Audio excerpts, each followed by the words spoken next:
Hello, आप सभी को मेरा नमस्कार। हम सुन रहे हैं एक था राजा भाग दो। आ- एक था राजा भाग दो। इस कहानी का शीर्षक था आदमी, और आदमी का आज अंतिम भाग है।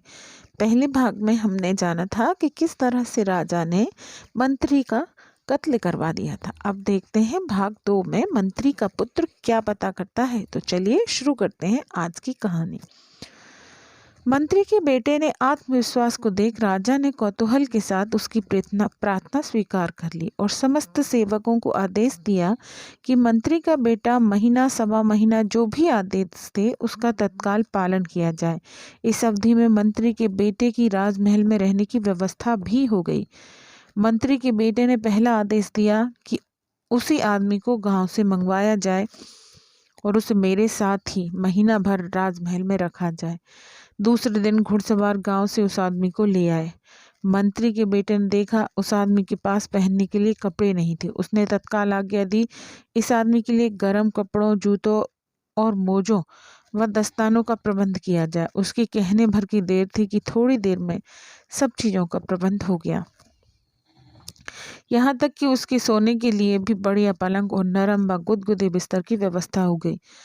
गांव के उस आदमी को शुरू में तो यह सब चीजें बड़ी अटपटी लगी और थोड़ी बहुत उलझन भी हुई, मगर धीरे धीरे बड़े उसे बड़ा आराम सुख मिलने लगा। उसने अपने हाथ से कोई भी काम नहीं करना पड़ता था। 2 नौकर सदैव उसकी सेवा के लिए तत्पर रहते थे। वह भी धीरे धीरे उस रात से वैभव, उस रात से भोजन में आनंद पाने लगा।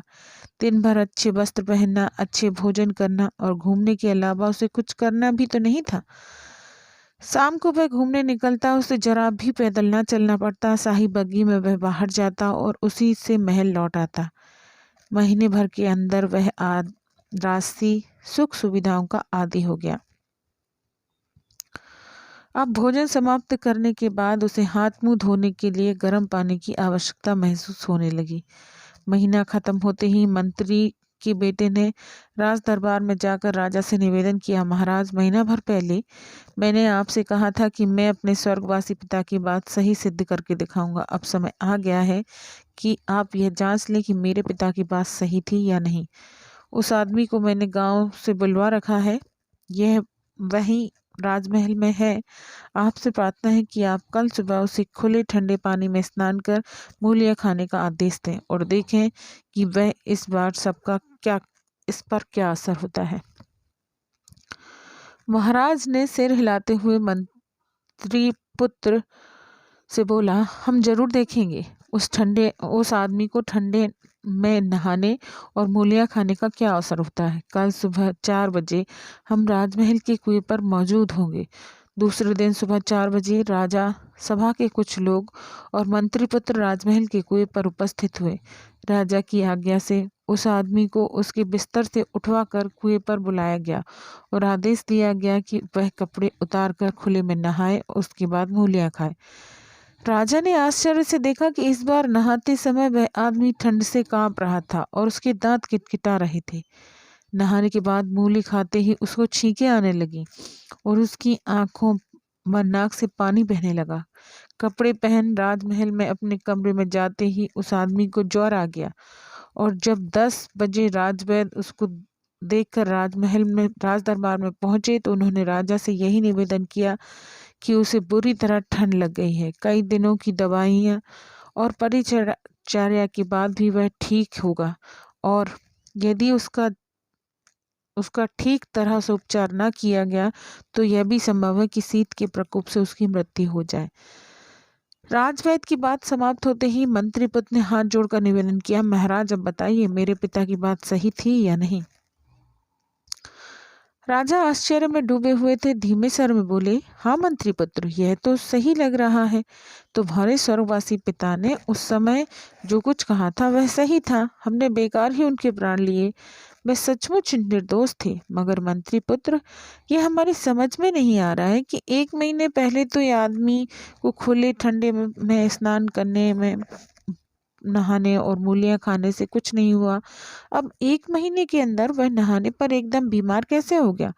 मंत्री पुत्र ने सिर झुकाकर कहा, महाराज 1 महीने पहले यह आदमी कहाँ था? यह तो पहाड़ था। पहाड़? 1 महीने में मैंने इसे आदमी बनाने की कोशिश की। जब ये आदमी बन गया तब मैंने इसे आपकी सेवा में उपस्थित किया और ठंड में नहाने व मूली खाने पर इसका जो अंजाम हुआ वह आपने स्वयं देख लिया। राजा चुपचाप मंत्री पुत्र की बात पर विचार करने लगा। मंत्री पुत्र ने आगे कहा, देखिए महाराज, मेरे अनुभवी पिता ने कहा था कि अगर वह आदमी है तो ठंडे पानी से नहाने और मूलियां खाने के बाद वह स्वस्थ नहीं मिल सकता। मेरे पिता ने बिल्कुल ठीक कहा था। उस समय आदमी नहीं था, राक्षस था, दैत्य था, इसीलिए इसे कुछ नहीं हुआ। अब यह आदमी है, इसीलिए यह इतनी जल्दी अस्वस्थ हो गया। महाराज, ये न भूलिए कि जीवधारी आदमी को ही ईश्वर ने महसूस करने की शक्ति दी है, जो अनुभव कर सकता है अच्छा बुरा, कड़वा मीठा, गर्म सर्द, हित अहित, सुख दुख, यश निंदा, लाभ हानि। वह आदमी है जो अनुभव नहीं कर सकता, जिस पर गर्मी सर्दी, दुख सुख, हित अहित, यश निंदा का असर नहीं होता। वह आदमी नहीं, पाषाण है। केवल आदमी बनने पर ही उसे अनुभूति का यह गुण मिलेगा। इस संसार में आपको अनेकों व्यक्ति ऐसे मिलेंगे जो आदमी दिखते हैं मगर जो आदमी नहीं है, और जब तक वे आदमी नहीं होंगे तब तक वे ईश्वर के दिए अनुभूति के इस गुण से वंचित रहेंगे। मंत्री पुत्र की समझदारी देख राजा बहुत प्रसन्न हुआ।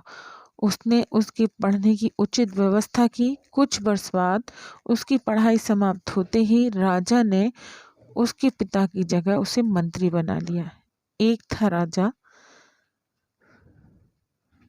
से ये थी हमारे एक था राजा की कहानी आदमी का अंतिम भाग। मिलते हैं अगली कहानी में।